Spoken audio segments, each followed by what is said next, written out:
এই বৈষম্য বিরোধী আন্দোলনে এবার ওলামায়ে কেরামের ভূমিকা, তোলাবাদের ভূমিকা সবচেয়ে বেশি ছিল, সর্বজ্ঞ ছিল, এবং আমার সশরীরে আন্দোলনে ঝাঁপিয়ে পড়েছিলাম।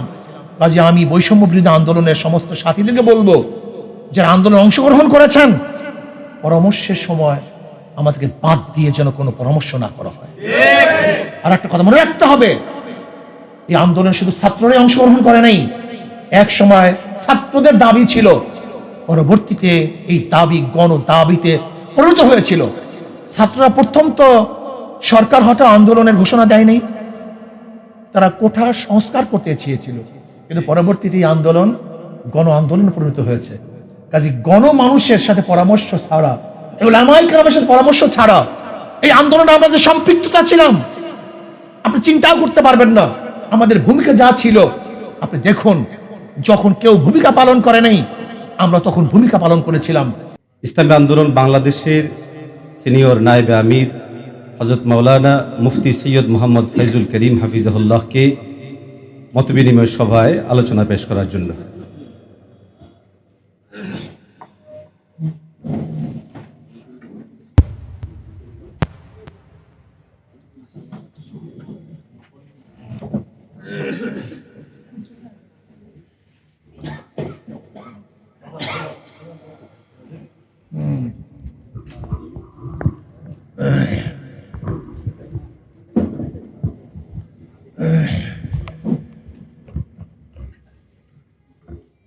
نحمد ونصلي على رسوله الكريم أما بعد فأعوذ بالله من الشيطان الرجيم بسم الله الرحمن الرحيم إنك لعلى خلق عظيم صدق الله العلي العظيم اللهم صل على محمد وعلى آل محمد।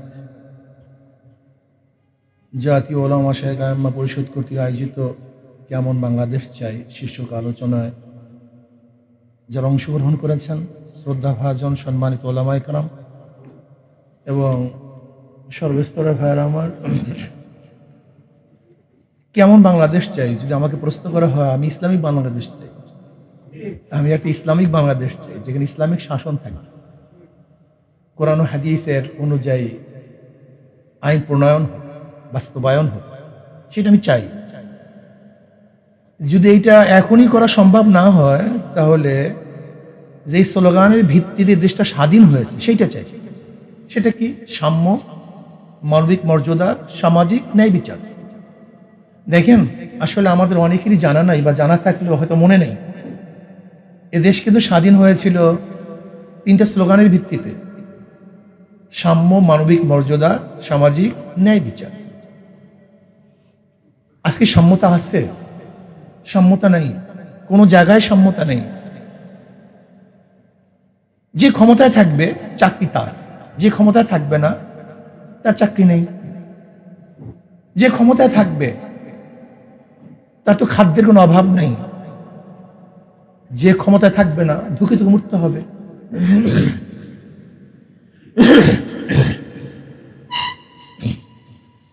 যে ক্ষমতায় থাকবে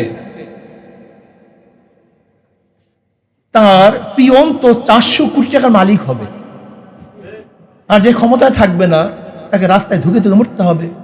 এর নাম কি সাম্যতা? এটা আমরা চাই না, আমরা সাম্যতা চাই। সাম্য, সবাই সমান। বাংলাদেশের নাগরিক বলতে সবার অধিকার সমান, সবার অধিকার সমান। বাক শক্তির অধিকার সমান থাকবে, চাকরির অধিকার সমান থাকবে, বস্ত্রের অধিকার সমান থাকবে, শিক্ষার অধিকার সমান থাকবে, বাসস্থানের অধিকার সমান থাকবে, চিকিৎসার অধিকার সমান থাকবে। এটা আমরা চাই।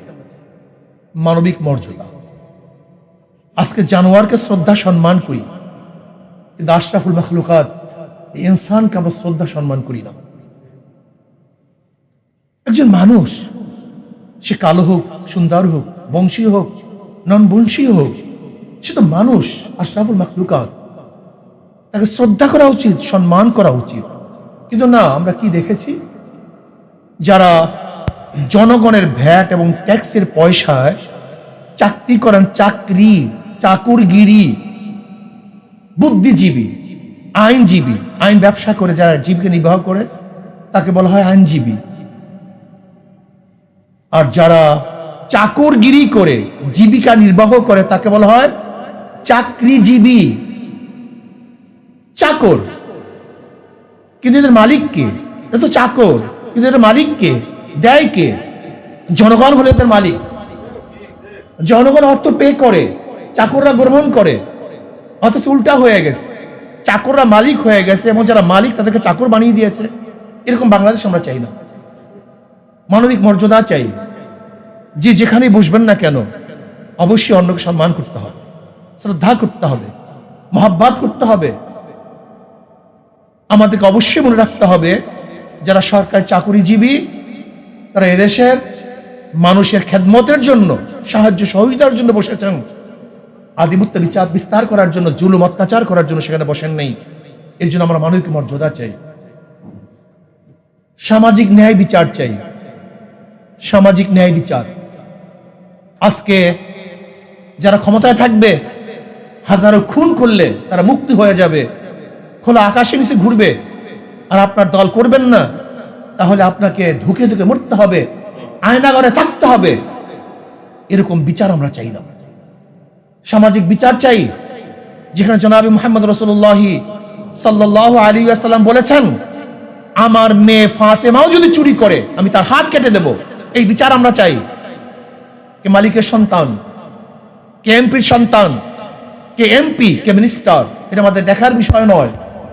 আমরা সবাই মাজলুমের পক্ষে, জালিমের বিপক্ষে। যে অন্যায় করবে অন্যায়ের বিরুদ্ধে, যে ন্যায় করবে আমরা তার পক্ষে। কি আমার দল করে, কি আমার বিরোধী, এই ভেদাভেদ আমরা চাই না। আমরা চাই সবাই আমরা অন্যায়ের বিপক্ষে থাকব, ন্যায়ের পক্ষে থাকব। আর এইগুলি বাস্তবায়নের জন্য প্রয়োজন হলো নিজে পরিবর্তনের ভিত্তিতে সমাজকে পরিবর্তন করতে হবে। আমাদের শায়খ মুর্শিদ নব্বরাল্লাহু মারকাদাহু তিনি স্লোগান দিয়েছিলেন, শুধু নেতা নয় নীতির পরিবর্তন চাই। শুধু নেতা নয় নীতির পরিবর্তন চাই। স্পষ্ট বলবো, যদি ওসির চেয়ার পরিবর্তন হয় তার মাধ্যমে দুর্নীতি বন্ধ হবে না। যদি এসপির চেয়ার পরিবর্তন হয়, ডিসির চেয়ার পরিবর্তন হয়, সচিবের চেয়ার পরিবর্তন হয়, এই শুধু চেয়ার পরিবর্তন হলেই কোনোদিন দুর্নীতি মুক্ত দেশ দেখব না, যতক্ষণ পর্যন্ত ওই ডিসি সাহেব, এসপি সাহেব, ওসি সাহেবের চরিত্র এবং নীতির পরিবর্তন না। নয়তো আমরা কি দেখেছি, ওসি তো বারবার পরিবর্তন হয়েছে কিন্তু ঘুষ কি বন্ধ হয়েছে? এর কারণটা কি? ওসি পরিবর্তন হয়েছে, ঘুষ বন্ধ না হওয়ার কারণটা কি? সবাই ঘুষখোর ওসি, বিদায় ঘুষ পরিবর্তন হয়নি, শুধু চেয়ার পরিবর্তন হয়েছে। বহুত সরকার আমরা দেখেছি কিন্তু দুর্নীতি কি বন্ধ হয়েছে? কারণটা কি? এক সরকার যাওয়ার পরে আর এক সরকার, সেও দুর্নীতিবাজ, এর জন্য দুর্নীতি বন্ধ হয়নি। আপনারা কি দেখেছেন 5ই আগস্ট নতুন স্বাধীনতা পাওয়ার পরে মাত্র 2-3 দিনের মধ্যে দেশের অবস্থা কি করেছে? কারা ঘর বাড়ি জ্বালিয়ে দিয়েছে, কারা চুরি করেছে, কারা ডাকাতি করেছে, কারা সমস্ত সম্পত্তি দখল করেছে, ঘাটগুলি দখল করেছে। যারা দখলদার, ডাকাত, লুটেরা, যারা আগুন দেয়, এদের মাধ্যমে দেশ কোনোদিন আদর্শবান নীতিবান হতে পারে না। এর জন্য আমরা চাই নীতির পরিবর্তন, শুধু নেতার পরিবর্তন নয়। সুন্দর একটা উদাহরণ দিতে চাই। এ বি সি, 3 জনের 3টা নাম। এ একজনের নাম, বি সি। এও চোর, বিও চোর, সিও চোর। ক্ষমতায় আসে এ, সে কি করবে? আবার আন্দোলন করো, সংগ্রাম করো, হটাও এ, রক্ত দাও, জীবন দাও, বসাও বি, সে কি করবে? হটাও বি। আন্দোলন করলাম, সংগ্রাম করলাম, রক্ত দিলাম, শহীদ হলাম, হটাও বি, চাই না বি, বসালাম সি, সে কি করবে? কারণটা নেতার পরিবর্তন হয়েছে, নীতির পরিবর্তন হয়নি। দেশ স্বাধীন হওয়ার পর থেকে আজ পর্যন্ত এ বি সি যারাই ক্ষমতায় ছিল, শুধু মানুষের পরিবর্তন হয়েছে, নীতি ও আদর্শের পরিবর্তন হয়নি। কাজে নীতি ও আদর্শ পরিবর্তন না হওয়ার কারণেই সাম্য, মানবিক মর্যাদা এবং সামাজিক ন্যায় বিচার প্রতিষ্ঠিত করতে পারি নাই। কাজে আমরা চাই সাম্য, মানবিক মর্যাদা এবং সামাজিক ন্যায় বিচার প্রতিষ্ঠিত করার জন্য কুয়ার মধ্যে ইঁদুর রেখে কুয়াকে পরিষ্কার করা যায় না, কুয়ার মধ্যে ময়লা রেখে, অপবিত্র জিনিস রেখে 1000 বার কুয়ার পানি সেচলেও কুয়া পরিষ্কার হবে না। এখন সবচেয়ে মনে রাখতে হবে, বাংলাদেশের সংবিধানের মধ্যে হলো ময়লা, সংবিধানের মধ্যে আবর্জনা। এই সংবিধান পরিবর্তন করার আগ পর্যন্ত কোনোদিন নীতি ও আদর্শ পরিবর্তন হবে না। এই জন্য আসুন আমরা সাম্য, মানবিক মর্যাদা এবং সামাজিক ন্যায় বিচার একটা আদর্শবান রাষ্ট্র চাই। এই জন্য নিজেকে করতে হবে, নিজেকে পরিবর্তন করতে হবে।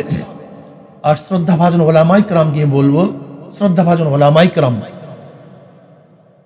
আমি 5ই আগস্টের এই আন্দোলনের আগে একটা বক্তৃতা দিয়েছিলাম, যদি এই আন্দোলনে আপনারা সম্পৃক্ত না থাকেন তাহলে ইতিহাস থেকে আপনারা আবার বিচ্ছিন্ন হয়ে যাবেন। আমাদের সম্মানিত ওলামায়ে কেরামের সবচেয়ে বড় সমস্যা হলো এই, তারা সময় বুঝে কাজ করতে পারে না, সময় বুঝে কাজ করতে পারে না, কখন কোন কাজ করতে হবে। আল্লাহ না করুক যদি এই আন্দোলনে আমরা সশরীরে উপস্থিত না হতাম, আমরা সক্রিয় ভূমিকা না রাখতাম, তাহলে আবারও ইতিহাস থেকে আস্থা করে আমরা নিক্ষেপিত হতাম। এটা বুঝতে হবে। এর জন্য ওলামায়ে কেরামকে বলবো, কলবকে স্বচ্ছ করি, আর যে কাজ করব সেই কাজ যেন মানুষের কল্যাণের জন্য হয়, নিজের কল্যাণের জন্য না হয়।